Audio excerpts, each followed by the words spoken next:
Okay, we're live.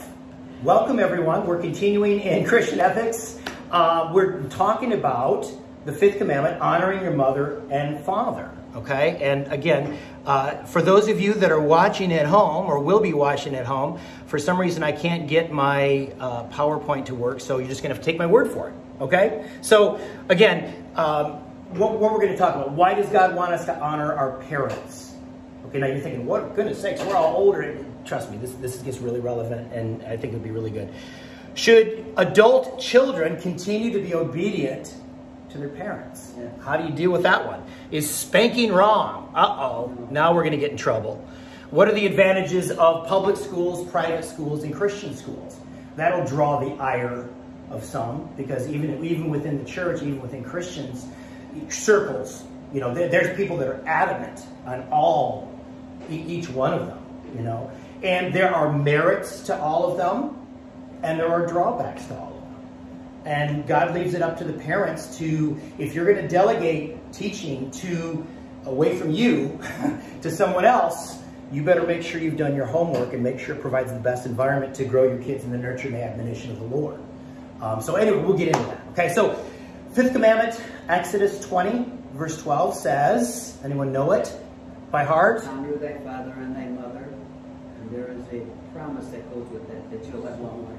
So that you will live long in the land. Yes. Live long in the land. Now, that's the Old Testament.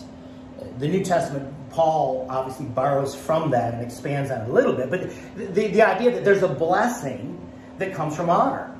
Okay, so, and the honor that you learn from mom and dad transfers over into how you treat other people, right? Get along, not get along, employers, right? It involves politics, it involves neighborhoods, you know. It's really hard to learn to love other people like God wants us to love other people if you haven't learned to love your mom and dad and honor them and work with brothers and sisters and all those kind of things, right?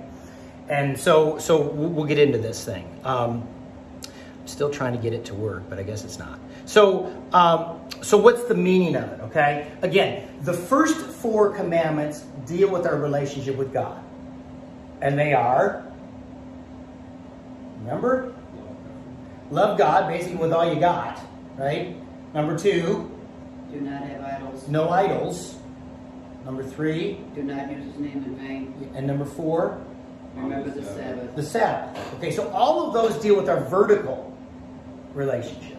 So when you get to commandments 5 through 10, now they start dealing with horizontal relationships. But again, the premise is always, if you do not give God his due vertically, you will not give other people their due. Herein lies the source of racism. Herein lies the source of every and all injustice and man's inhumanity to man. They've not honored the Lord, and so if you do not honor him and you go after idols, you will start to use, manipulate, treat badly all kinds of people in all kinds of ways. Okay, and again, it's no accident that God allows Moses to write the Ten Commandments, to put the first horizontal one, how you deal with mom and dad, right? Because that's really a big deal. Okay, and so again, why? Because there's such an influence on parents on kids, and again, we'll get into this, but we're living in a generation where there's such a breakdown in marriages and in families that the state has no problem coming into a lot of those areas, and that's a real challenge. The latest stat I heard, and this is as of Friday, the divorce rate in America is at 48%. Okay, and there's not much difference between Christian and secular. And so because of that, you've got kids being raised in homes that don't have a mom and dad in them, and then we wonder why there's behavioral problems and all those kinds of things in our schools and in communities. Forgive me, I'm repeating myself, but for Jonathan's sake, when I worked, I was a substitute teacher for 15 years in Michigan and Illinois, And I remember talking to one of my friends who was the principal of the school where I was at in Illinois, who's now a superintendent. And we were just talking one time, and he said, hey, and he knew I was a pastor. He said, hey, here, what do you think's the biggest problem in culture? And I love to talk about that. And I said, I think an absence of transcendent values, everything's become relativistic. And he said, as a school administrator, what I see as the biggest problem is a breakdown of families, because that's what undergirds all of your behavioral problems and your discipline problems in school. When mom and dad break up, it really affects the kids, and that's the price our generation's having to pay right now. The whole sexual revolution. When I say sexual revolution, what am I talking about?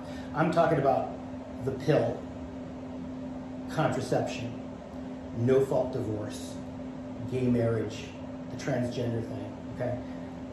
All of that has been argued, and again, the sexual revolution really kicked in America in the 1930s on up, okay?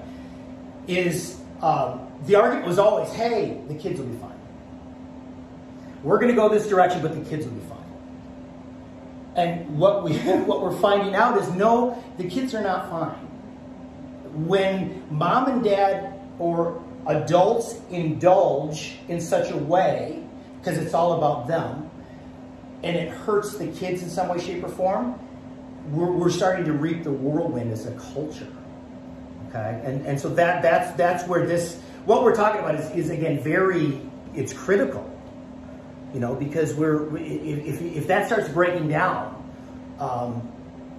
young men are not okay, right? Young men are not okay. Young, adult, older teenage young men and 20-somethings, they're not okay. And all that kind of stuff is going on because I believe a lot of it is a breakdown of family. It really is.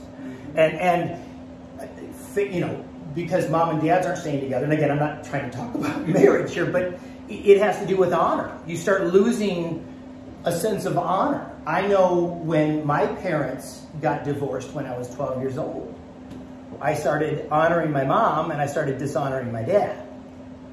And there was all kinds of issues within that, because my mom would feed me all these lines of stuff. This blame goes both ways. But in a young mind, I did. And so I lost a sense of honor. And so there were some behavioral problems in my own life that happened because of that lack of honor that I began to ascribe toward my father began to affect me in pretty profound ways. Now, Jesus redeemed all of that, and praise God, and here we are. But yeah, so when we're talking about that, and forgive me, I'll just explain this, okay? I've got a screen that shows about 7 different spheres. Okay, it shows the family right in the middle, and then it shows the sphere of church, and it shows the sphere of work, and it shows the sphere of government, and it shows the sphere of neighborhood, and it shows the sphere of church. And what it's trying to show is if the family relationships are sound, kids are generally going to have a fairly good work ethic. Okay. If family relationships are sound and mom and dad are honored, you're going to see more, what do I say, godly, ethical, solid people in government. You're going to see love your neighbor more manifested in your neighborhoods. You're going to see more honor and respect within the local church and being at church and those types of things, right? When that's working well, it affects all kinds of spheres of culture. But if that's not working well, what happens, right? I mean, aren't we seeing this in the workforce right now? Where in many instances, you can't... I like clementines in St. Joe. I like their Fiesta salad. It's really good. My wife and I are doing Weight Watchers, okay? And it's like low points and it tastes really good. So if you're doing it, you're like, well, yes, I'm doing this, okay? I have called them probably 20 times, 30 times in the last month. every time I call them, sorry, we don't have enough workers. We are not able to take carry-out orders. Please try back tomorrow. It's not a restaurant in the summertime when kids are out of school. Okay? I talked to a farmer on Friday in my morning run who has the most gorgeous corn. I always compliment the guy. And I was talking to him about it, and he said, how are you doing? He's like really tired. He looked really kind of, he said, you know why? Because my main employee, who's a young man, figured out he can say that he's not able to work and collect unemployment from the government and make more money from unemployment than he's going to get paid by me. So I'm having to do my job and his job all summer. That's why I look so haggard.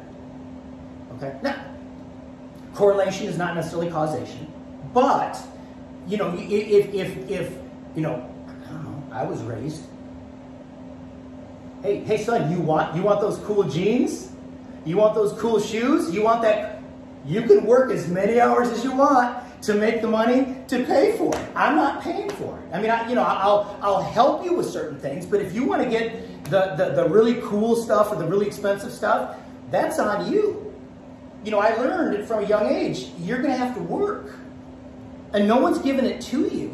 You know, and we're seeing a generation of, now, I could go off on this, but I'll just say briefly, I think the COVID thing and a lot of the government policies that disincentivized work, okay, I'm not going to ascribe bad motives to it, but we're reaping the consequences of it when a lot of these places, maybe you've experienced the same thing. You go to get something, find something, and there's no employee. I mean, I don't know how many McDonald's restaurants I've encountered on the road. You can't even go in and sit down and eat because they don't have employees. All they can do is do the drive-through lane. But, you know, that has an effect on us. And then, again, the premise of America from the founding was always the size and scope of government is inversely related to the virtue of the people. The more virtue you had in the citizenry, the less government you would need. So the government doesn't need to step in and bail out this and bail out that and become the surrogate parent of moms and dads that want to go to work but don't want to take care of their kids. So that, you know, what we're seeing is a rise in government because of an absence of virtue in the citizenry. Now, there's many reasons for that, but a big one we're seeing, at least in a work ethic, is breakdown of families, lack of honor in the home. You don't learn to honor or respect a mom or a dad, so now you're not going to respect an employer or the government. And I can keep going. Maybe I will. A lot of those riots in 2020, politically motivated, manipulated, sure it was. However, if you look at a lot of the young people involved in that, I bet you, again, this is hypothetical, conjecture maybe, but you trace that back and you go, what was their home life like that caused them to want to get involved in something like this?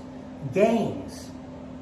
A lot of these gangs arise because of breakdown of the family, so they find community in that. Okay? So this idea of honoring moms and dads is not, well, I'm an older person, my parents are past. It's always going to be. Anyone want to weigh in on this before I go on?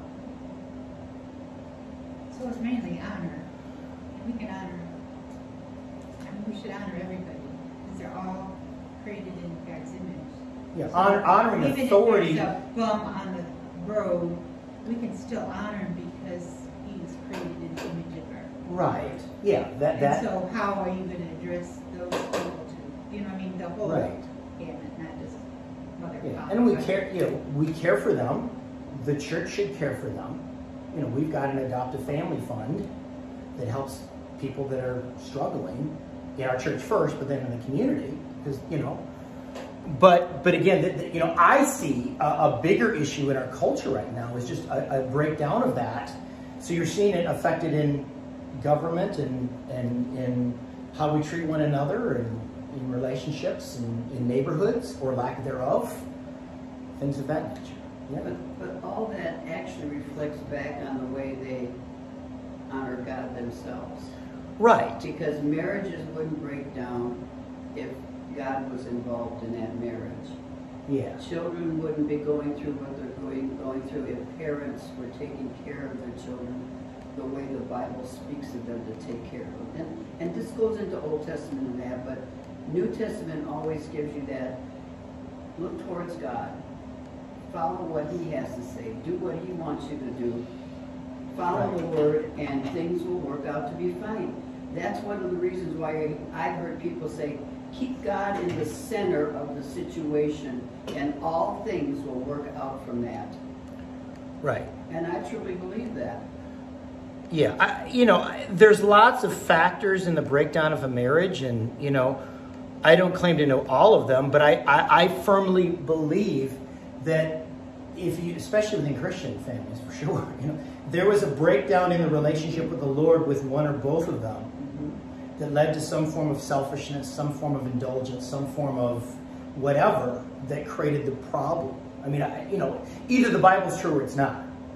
Either the Ten Commandments truly give us the basic parameters for how to live with one another, or it doesn't. And it clearly says, honor God and make sure that's set up right. If not, you're going to go after an idol. And if you do that, it will start affecting horizontal relationships. Yeah. So, yeah, it's significant.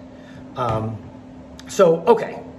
No other thoughts on that. Let's move on. I want to give an insight from a book. That's not the book we're going through, by Carl Zimmerman, called Family and Civilization. And I've referenced this before, but he was a sociologist who in the 1940s looked at when cultures break down, what does it look like? Okay. Now he was looking at ancient cultures like Greece and Rome. Okay. And it came up with like a top 10, if you will, list here. Hang in here. I'm going to try to see if I can get this to do this. Maybe this will make my screen work. Come on now. Nope. Hang in here at home. I'm just trying to get the TV working. And maybe it's totally disconnected. Maybe that's why it's not finding it. But this is what he said. In cultures that break down, number one, there's no fault divorce. Number two, there's a birth dearth. People don't have kids anymore. Okay, America is just barely at replacement rate demographically. And the only reason why that is because of illegal immigration. I don't know if you know that. 2.1 kids. The average American is having less than that. Okay, go to Europe, it's far worse. Okay, so when that starts happening, again, he wrote this talking about Rome and Greece, ancient Rome and Greece, not about modern society. But that begins to affect nations and things of that thing. The dirty little secret of American national politicians and why a lot of them don't want to touch immigration, as they know that contributes to Social Security. They pay for that. Because if you can't fund it, good luck trying to win an election nationally. Okay, if you run on trying to, so that's. But this happened in Rome. Okay, this happened in Greece. Okay. Number three, meaningless marriage rights. In other words, nobody stays married, or if they are married, it doesn't mean anything. People are unfaithful to one another. Okay. Number four, defamation of past heroes. In other words, aren't we seeing that in America? The 1619 Project? If you know what that is. This idea of let's disparage America's founders and its founding. Let's disparage, in England, Winston Churchill. Okay? In other words, when cultures are in major decline, they start disparaging past heroes. Okay? Number five, acceptance of alternative marriage forms. Okay, this predates Obergefell. Okay, this predates that. Okay? Number six, widespread attitudes of feminism, narcissism, and hedonism. Okay, what's narcissism? It's all about me. We've got that in our culture big time. But again, this happened in Rome. If you know anything about the Roman Empire, and part of its decline is they kept assimilating all these, tribes from Germany and whatever, and suddenly now nobody knew what it meant to be a Roman anymore. And there was no sense of who are we as a people, and it began to break down. But hedonism hedonism and narcissism within the Roman Empire was a big deal. You know, a big deal. It's kind of happening here, isn't it? Yeah, it's exactly, yeah. Again, why this is all sobering is he wasn't even talking about 2022 America. He wrote his book in 1947 looking at ancient cultures. But again, a lot of timeless principles here. Number 7, propagation of anti-family sentiment. Anti-family. When's the last time you've seen a TV show, mainstream, that really honors the family? If not, you know, Bart Simpson, anyone? Right? I'm disparaging my dad. I'm disparaging the family. I'm disparaging that whole thing. Okay? Let's see. That's not, just a few more of these and I'll move on. Okay? Acceptance of most forms of adultery. Enough said. Number 9, rebellious children. I mean, rebellious children, you can go back to Cain, can't you? Yes. Genesis 4. But you know, this idea that as these other areas are pursued, don't be surprised if you got kids that just aren't respecting any form of authority anymore. Ah, the kids will be fine. The kids will be fine. No, the kids aren't fine. Homosexual couples having surrogacy, right? Okay, I'm sorry. What's going to happen to those kids as they get older when there's no mom in the home? Or vice versa. Dads, lesbians. Kids will be fine. Number 10, increased juvenile delinquency. Surprise, surprise. And number 11, common acceptance of all forms of sexual perversion. Okay? In other words, what he's trying to say, because again, the whole book was on the family. What leads to the breakdown of the family, and then what leads to a breakdown of culture? Well, he looked at, okay, these are the top 11. When we start seeing these proliferate through a society, don't be surprised if that culture is about ready to collapse. I think we're there. I'm not trying to be an alarmist. I'm just saying you cannot keep going against nature. That's right. You cannot keep rejecting God's created order and expect to not reap the whirlwind. Very similar. I mean, to me, as I read this, I'm thinking Romans 1, 18 to 32. It's right there.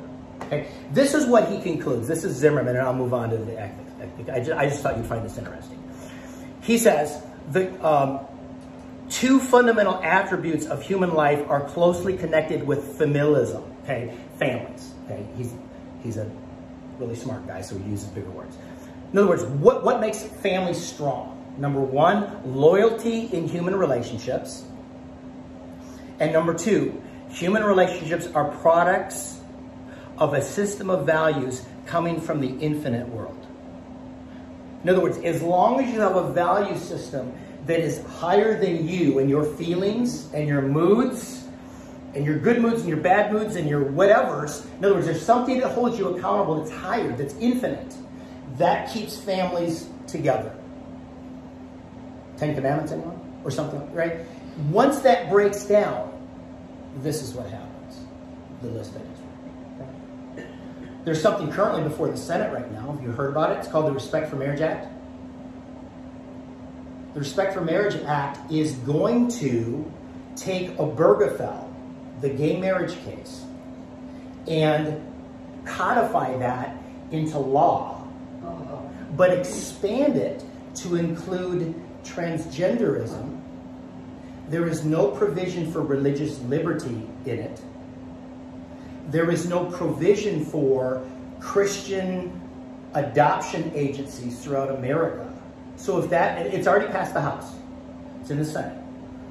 Mitch McConnell is currently against it, but he has not lobbied the Republicans to stand against it. If it goes into law, it's going to be really bad, because it's going to take, Obergefell was already bad, but it's going to take that, and there are now no religious exemption provisions within it, and it'll literally probably close down Christian adoption agencies.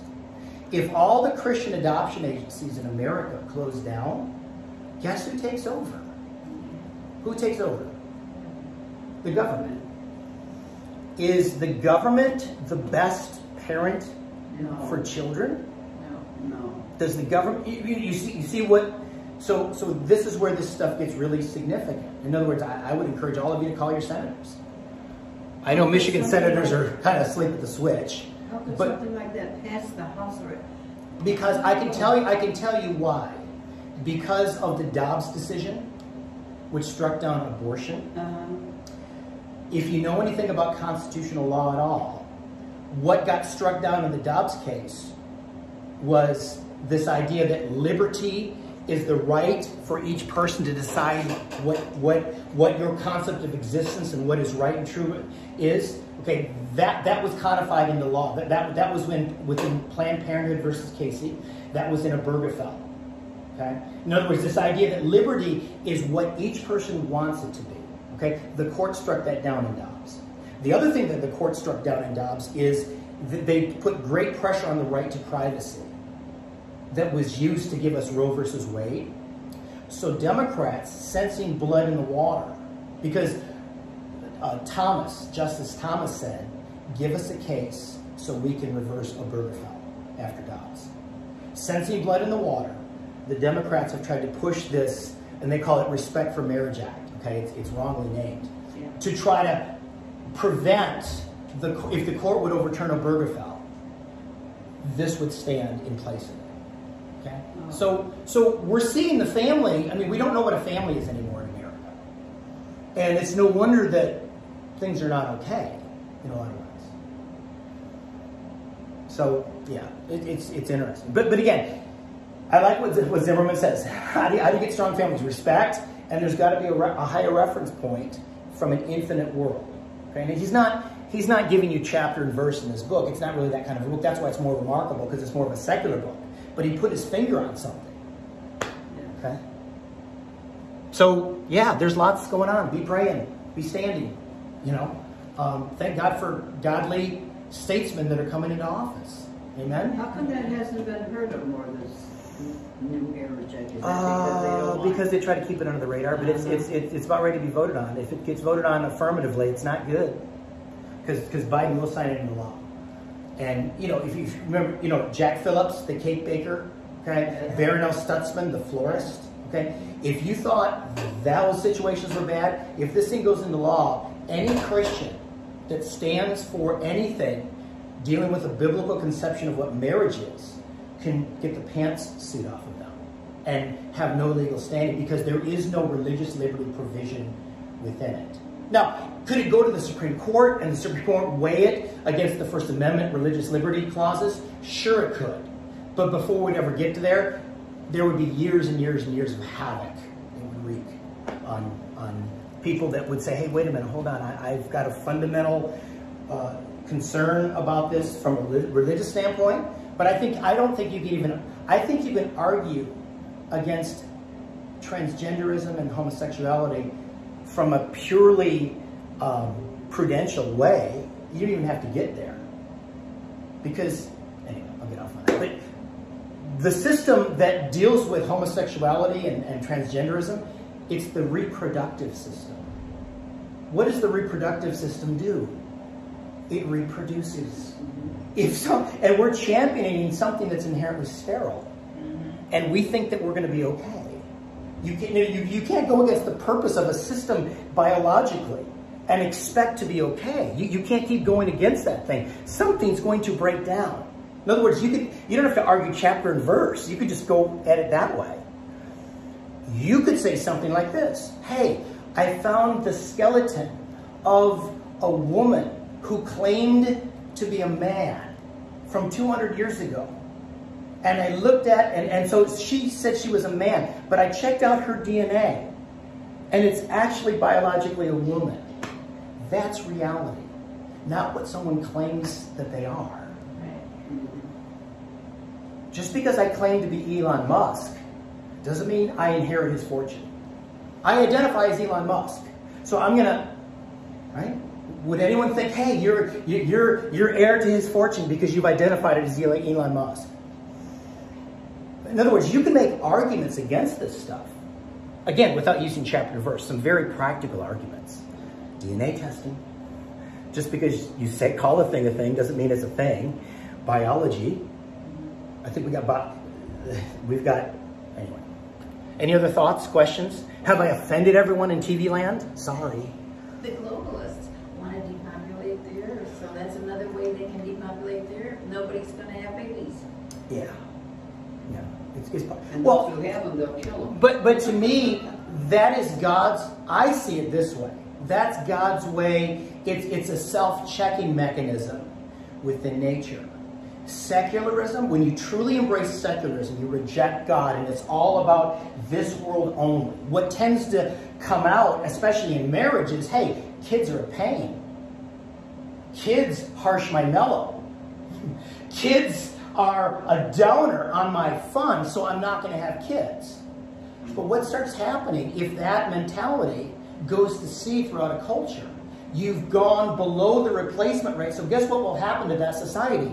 It will die out. In other words, you see the self-checking mechanism that God has hardwired into the human race, that if you allow that logic to continue and you're not fruitful and you don't multiply, you will literally cease to exist as a people. And that's what we're seeing. But I could go off on this. Europe is very much threatened by Islam taking it over, so that large swaths of Europe in the next 50 years will cease to have any type of a Judeo-Christian anything within it. It'll be very largely Islamic, because they're the ones coming in. They don't have immigration systems to prevent a lot of that, or however they're going to deal with it, and they're the ones having babies. Yeah. They're the ones having 7, 8, 9 kids in a home.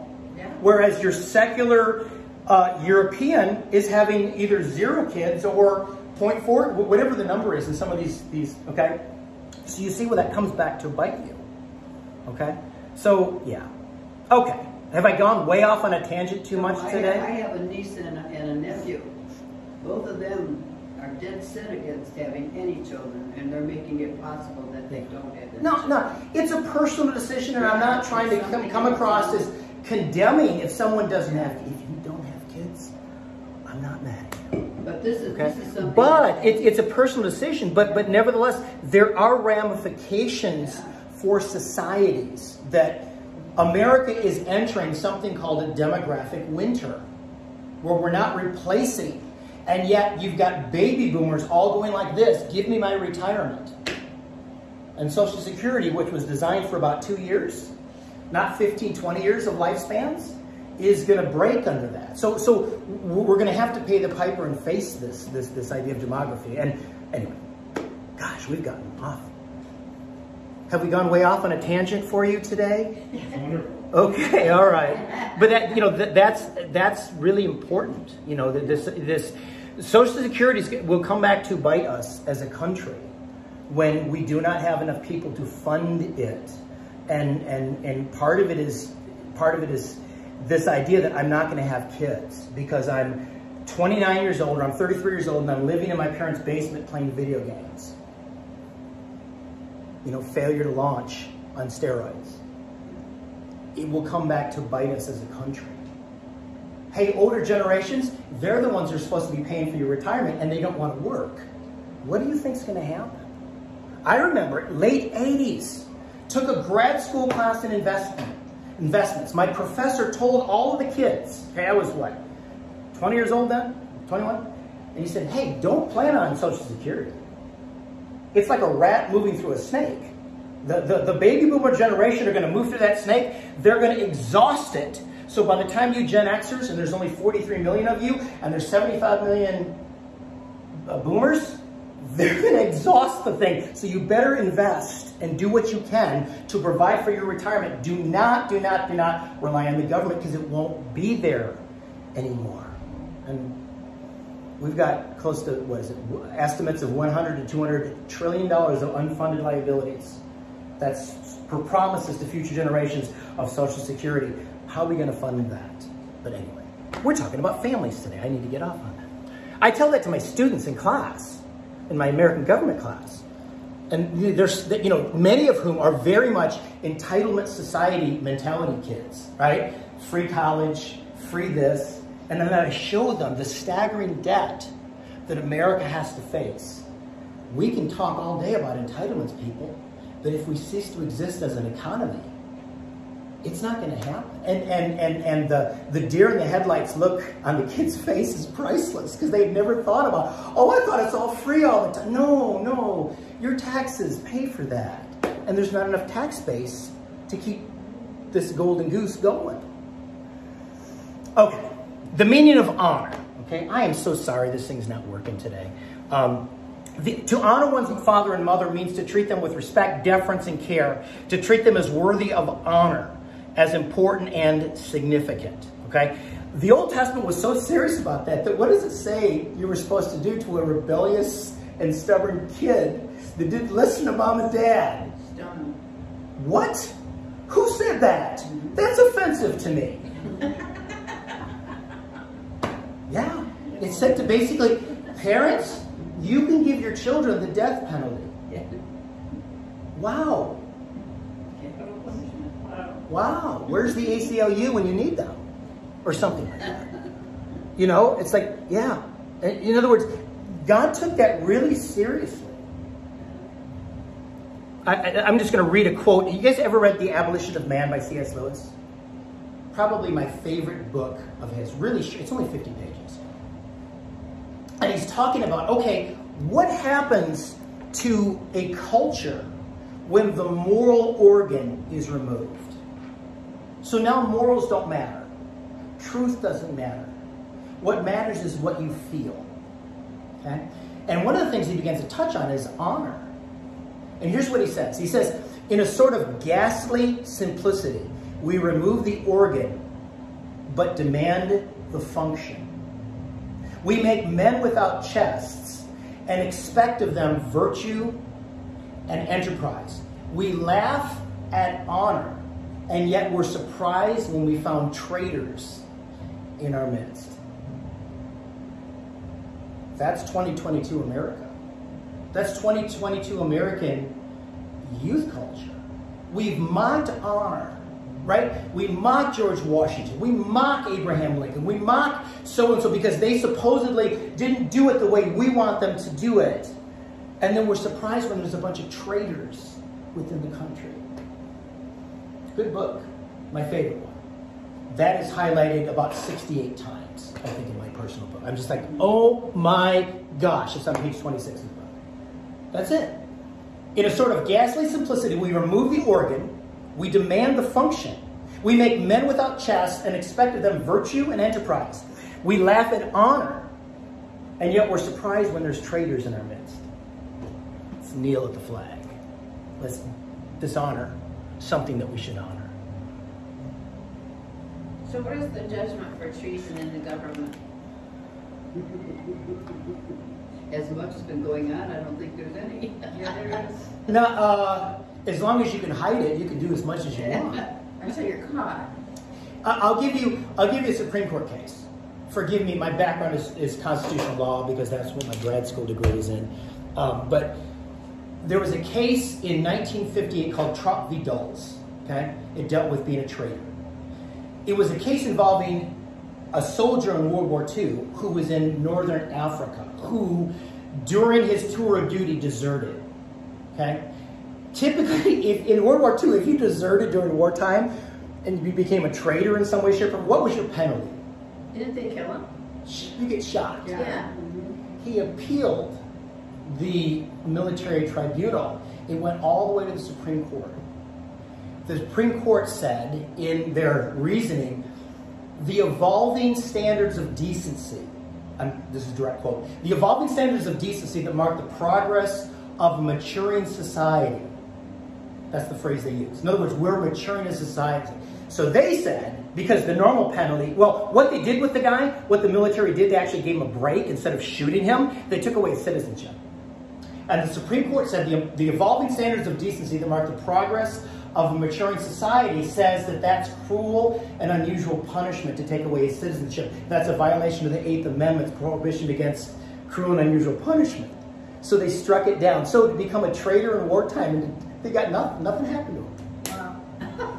Okay? Now that was 1958. Okay, if you're dealing with, stuff within the government and spying and spycraft and all that kind of stuff, there are some serious penalties. It's just getting them exposed and actually having a justice system that is not beholden to the swamp in some way, shape, or form, that actually does the right thing. In other words, that's part of the problem. We've got justice systems that are more beholden to administrations than they are being neutral arbiters of right and wrong. And that's not good, but that's, yeah. So feel free, if you know, weigh in. Well, what I was thinking of when you asked that is before you even get to treason or holding people accountable for crimes, you think back at the founding of our country and how much they talked about that one of the mechanisms they plug in at various levels of government is impeachment. The whole premise is also tied to honor and like understanding. The expectation was you would never have enough loyalty to somebody that if they did something that rose to a high enough level of offense that it deserved impeachment, you would never defend them, whether they were your friend or what. If they needed to be impeached, they would be impeached.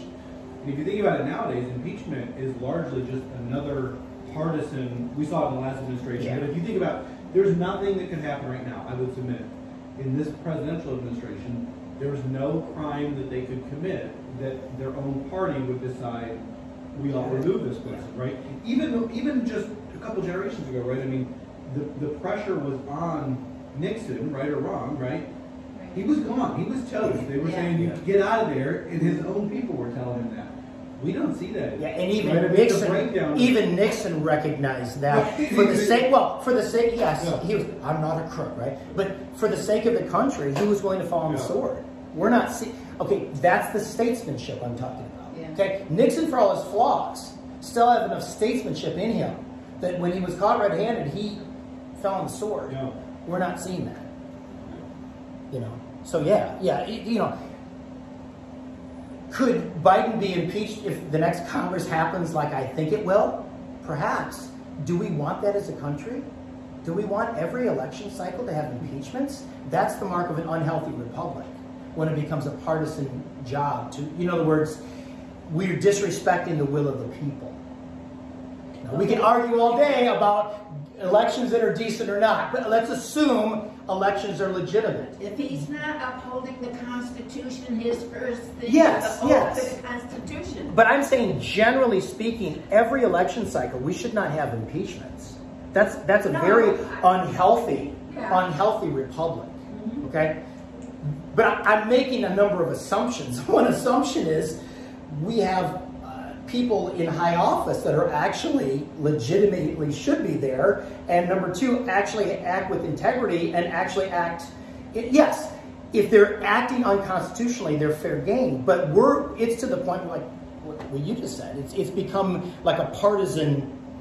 Well, I think it doesn't happen enough given the people we see in office right now. But I think your point is also right. Is that we should want the type of people in office that it wouldn't need to happen very often. Yeah. But I think these things go hand in hand, right? Because you go back to, I think your original question was, you know, how do we hold people accountable criminally, right? Right. And one of the famous cases, I mean, in recent times, is you see one individual who's very high up in government handling a bunch of classified information, right, on her own servers and doing, right? Yeah. And so I was in the military, I had top secret clearance, I did all this stuff, and everybody knew. And that was one of the great injustices that we see. Many examples of this is that if we, the people, commit crimes, generally speaking, if that's made known to the justice system, they'll come after us in the appropriate way, they'll investigate it, and they'll do what they should do. Right. But we live in a world where there's a whole other class of people who are immune from sort of any sort, you know, I mean, the justice system has become a tool, and it goes both ways, right? I mean, like they protect this side and then they protect that side, but once you reach the certain correct ranks of the political elite, You become almost untouchable. Not work the way it does for you, right? And so I think that, but I think that also lends itself to why do people who are in these positions of power so flagrantly go around and do these things that otherwise they wouldn't if there were a healthy system of justice. If they feared the law, they, you know, there are a bunch of components to that. But I think, you know, it's not surprising now that. That they'll do some of these things. Yeah, there's no consequences. Right. And so it doesn't put the fear of God or the fear of punishment in them at all to where, and that's... So they keep pushing and doing all kinds of evil. Yeah. Because nobody's coming after them to make them accountable. Right. And if you did go after them, before you know it, you'd be under the gun. And Yeah, so all of you Switch it prayer around. people, there's something strategically to pray for. Pray that God, we have justice. We have, what does it say in Proverbs? I just read it. Was it yesterday in Proverbs 20? God hates dishonest weights and measurements. Now, he's talking about scales and economic, but that same idea could be transferred to legal justice in other areas, election reform, right? He hates when it's dishonestly done. And God sees, and he will judge, and he will deal with it. Now, if you're like me, part of the problem I deal with is, God, how long? How long? But that's God's call, not mine. All I can do is pray, serve God, person of integrity, be able to look God in the eye every morning, make sure my life's clean, right? Yeah. The other thing I think we need to understand is, was it Plato? I think it was Plato said, the city is the soul writ large.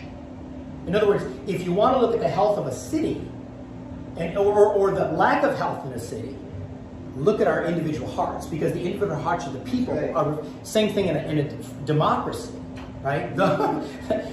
If we see corruption in politics or whatever, those people are a reflection of us, because we voted them into office. Now, we could talk all day about the administrative state, and I could have a conversation about that, because these are unelected individuals. But nevertheless, one of the premises of the founding was a virtuous citizenry, a virtuous republic. A virtuous citizenry, a virtuous group of politicians or statesmen in office.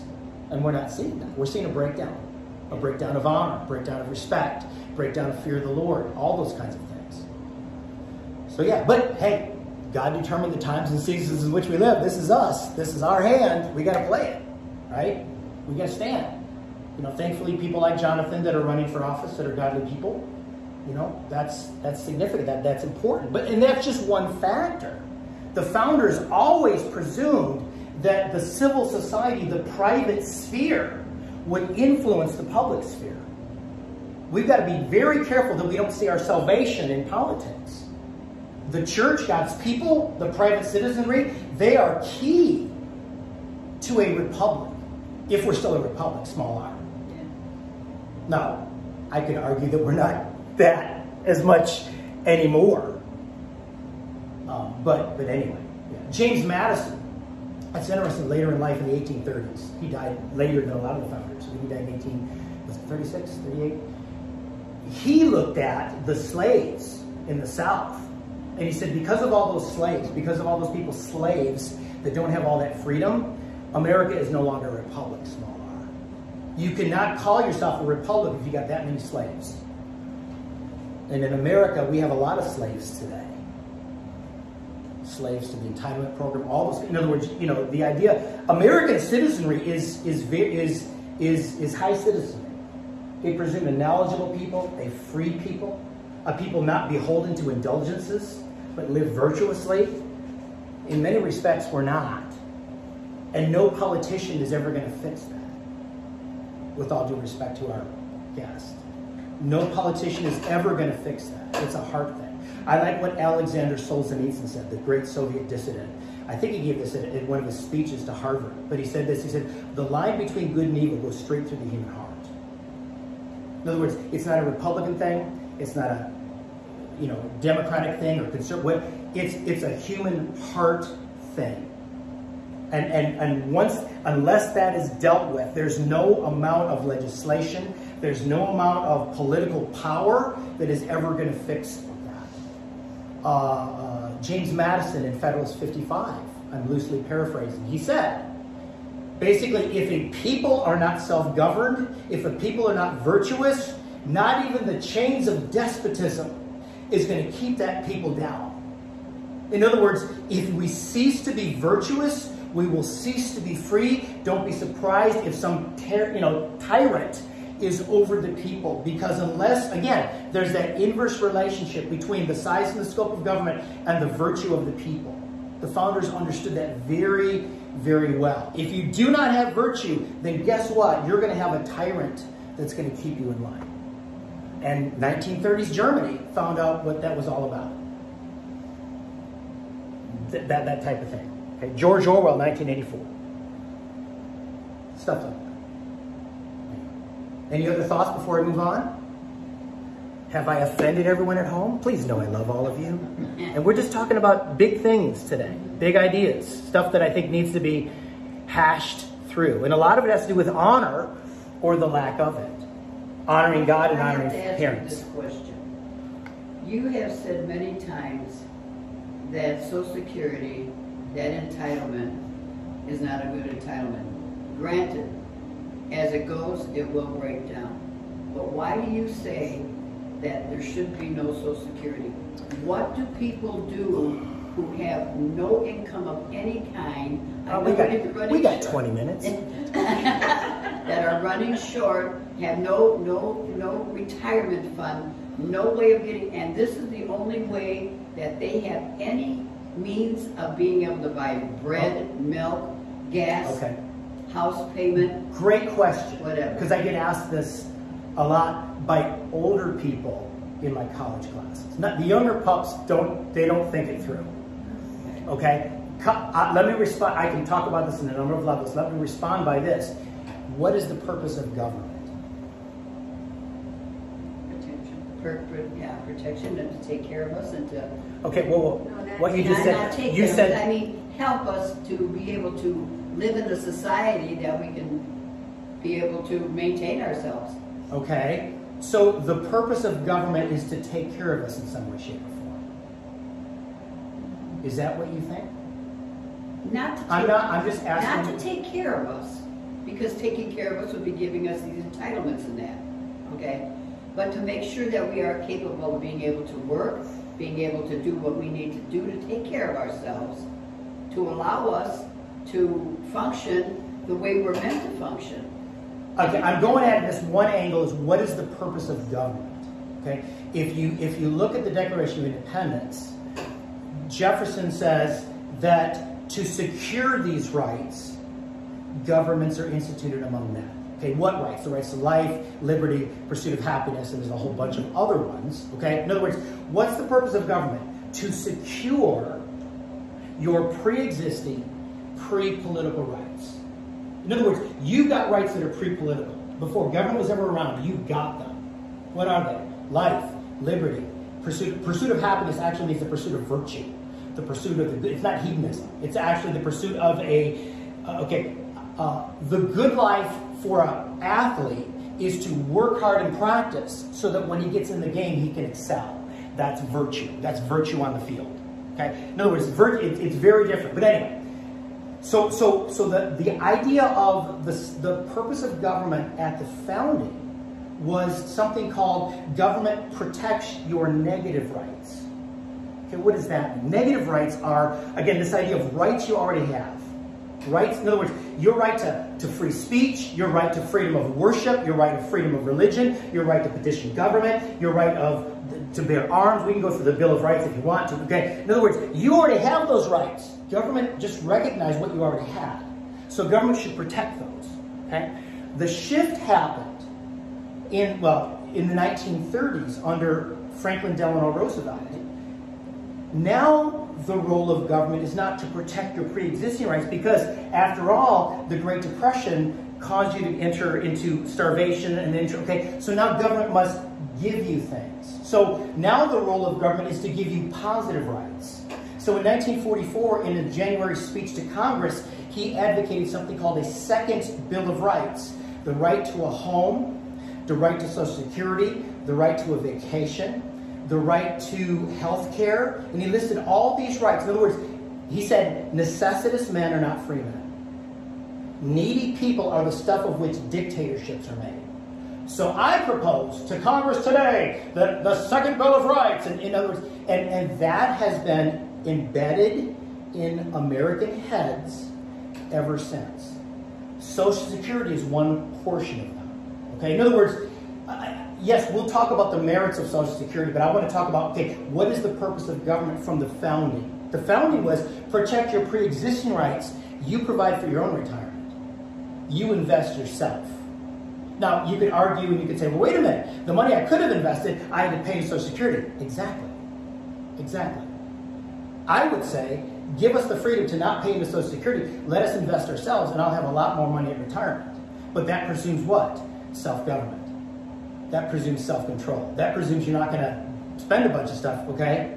But anyway, do you see what I'm saying? I'm trying to show you the difference in government, the difference in government assumptions from the founding to the assumption that presumes we've got to have Social Security or we can't make it. It presumes a different role for government that's very different than the founding. Because once you suddenly say, now we're going to have Social Security, how do we pay for it? How do we pay for Social Security, Debbie? Payroll taxes. Taxes, okay? Did the people consent to those taxes? No. Okay, now, you could say, well, wait a minute, Congress passed a bill, but there was actually a 1937 Supreme Court. It actually went to the Supreme Court because it was so controversial at the time.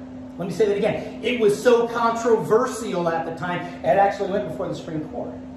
But yes, so what gets bigger when now government moves from protecting pre-existing rights to giving positive rights? What gets bigger? Government does. Okay? So number one, that's why I have a problem with Social Security, because it goes against the grain of America's founding. Because you can't have small government if suddenly the government has to extract taxes and redistribute wealth so certain people can retire and blah, blah, blah, blah, blah. Okay? That's number one. Number two, Social Security was always premised on, the average age people were going to live back then was about 67 years. So they always thought, hey, we can fund this thing for 2 years of a person's life, okay? But what's the problem today? People are living well beyond 65, so now it's requiring more and more and more and more money. So that's part of the issue too, okay? I do not, how do I say this? I do not begrudge your point. Okay, if I'm retired and what am I supposed to do? I don't have any money. But the problem is all of us have grown up in a system we had no choice in. And we were forced to give a certain amount of money. And wouldn't you like to know how much money you paid in Social Security? I think the government tells you, but what if you had invested that in not so much stock markets, but in mutual funds? I guarantee told you you'd have a lot more money in your bank. So that's where I would be advocating, because of how the founders viewed government, what Social Security does to the size and scope of government, and how I believe if you privately had invested when you were younger, you would have more money today. That's my argument. That's my story, and I'm sticking to it. From the age of 16, so. Huh? I said I paid into Social Security. Right, but what if you had had that money? And if I was able to put it into an account, it'd have been different. Yes, I understand. You know, because part of it, it's already there. We're already in it. And again, this is something that politicians don't want to mess with. But you want to weigh in? Do you have any thoughts on that? Well, I think you're right on all that. I'm glad you started with the proper role of government, because that is where we are. Right? We see many things across the state. People say we need government to put more resources into this, that, or the other thing, and they fail usually to stop and ask, is that an appropriate function of government? The only thing I'll actually add on top of it is I think we always have to be mindful that every time that we hand something over to government to do, usually the narrative is something like this: there's a big need in society, we're not getting it done as people, the only way it can be done is if we give it to the government, right? We hand it over.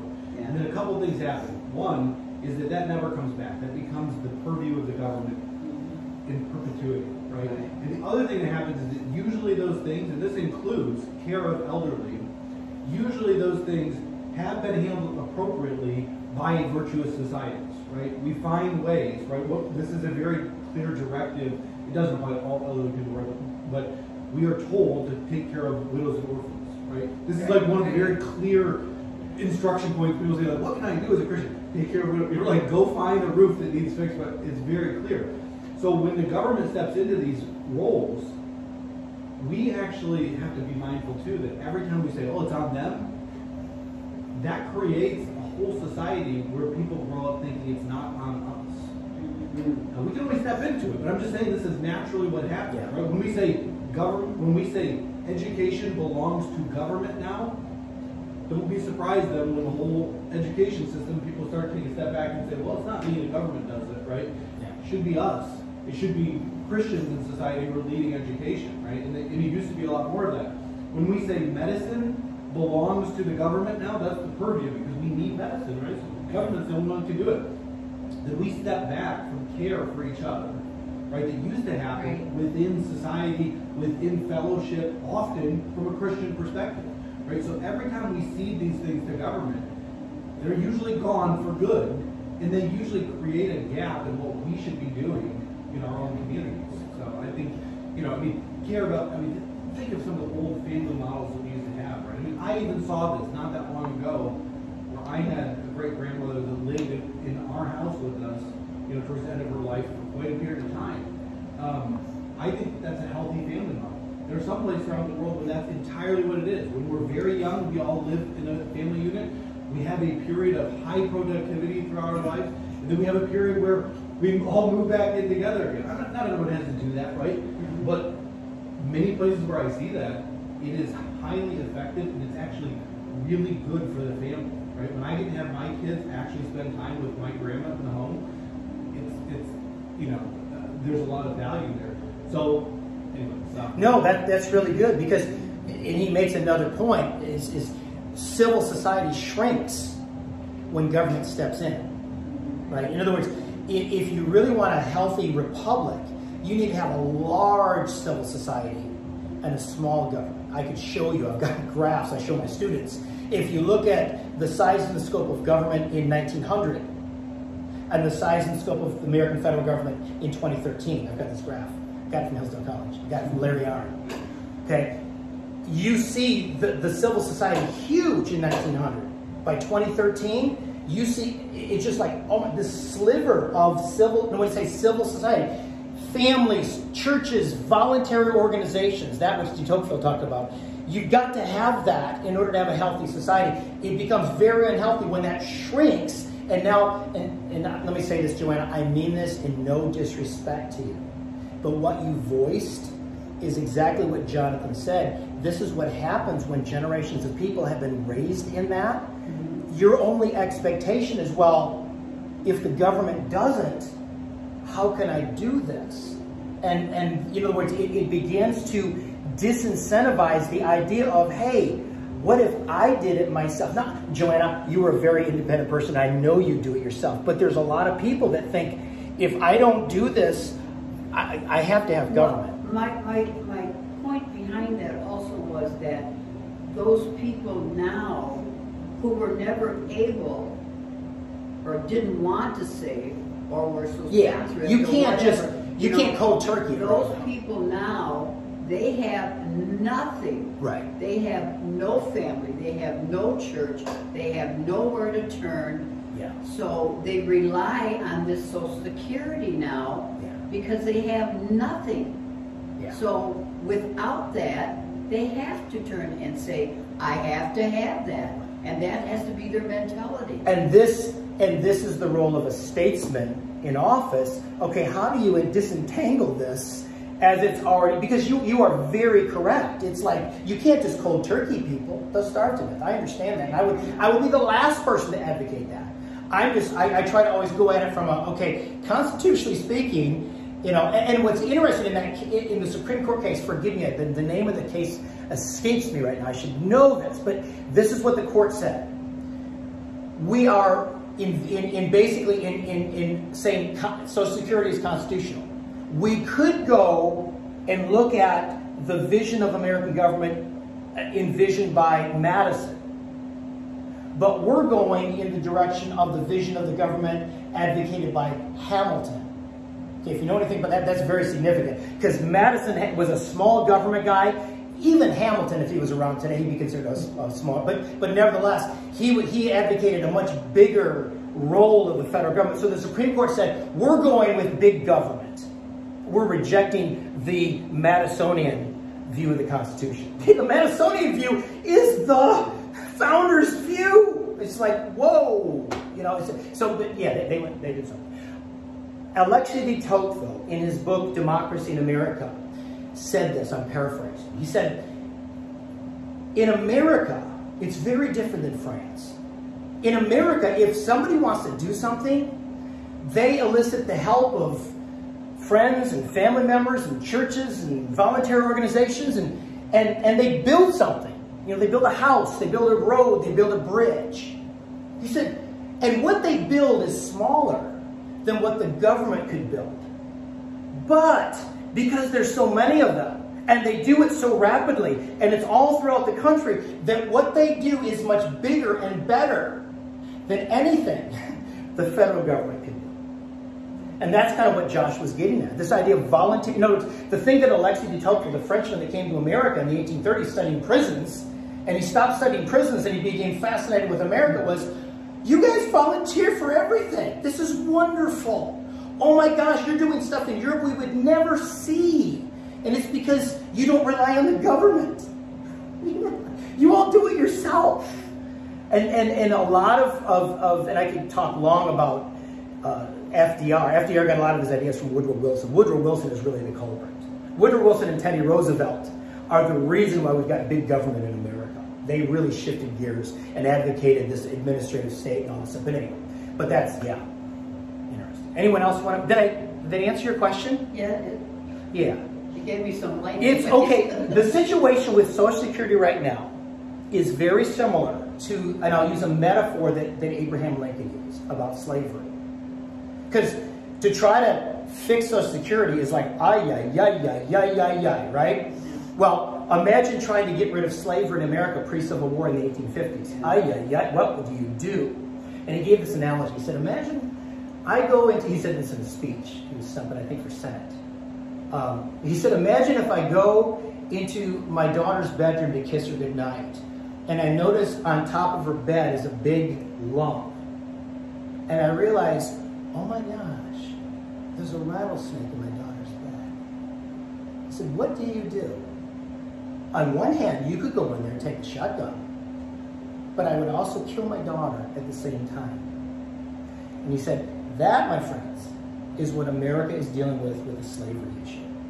He said, I know some of you are against it and you're right and all that kind of stuff, but if you just, go shotgun on the thing, you're going to destroy the republic.